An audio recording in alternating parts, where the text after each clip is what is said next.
aad baa xiisin u badiyay oo mahadsantiin bismillaahir rahmaanir rahiim alxamdulilaahi rabbil caalamiin ilaahay baa mahad leh ilaaha maanta dalkeena nabad qab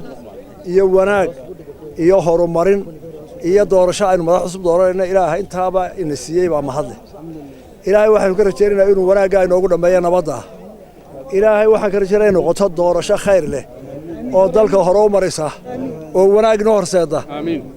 aan inaba wax turxaan inoo keenin amiin ilaahay baa taaka barayana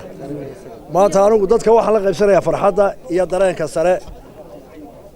codbixiyaashu ay ku dooranayaan madaxda dalka maanta aad iyo aad baan ugu faraxsanahay dareenkaygu wanaagsan yahay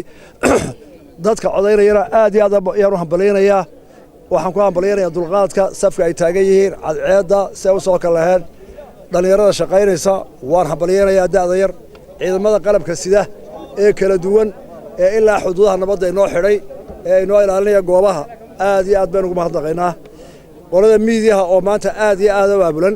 oo si wadannimo u shaqaynaysa iyagana waa mahadnaqaya soo koob Soomaaliland way soo wada mahadnaqaysaa ilaahayna wanaag bay ka doonaysaa insha Allah waxaanu dooran doonaa madaxweyne cusub saddex murashaxabaas ayaa jooga kii soo baxa waa hambalyeynaa anna waxaan isleeyahay dhammaan codka u badan waad heli doontaa intiina waxaan ka rajaynayaa inay codaysaan waraaqada yar in turtaan intiina taagan ma yaridine kuwa ay maqlayeen waxa la codka igu roonaada haddii alla yiraahdo dalkuna nabad buu ahaanaya warwarna ma jiro ragga sharaxanina waa rag wada odayaala dalka dareynaya aan loo baqaynin aad iyo aad baa u mahadsantihiin insha Allah guul baan noo rajaynayaa qaran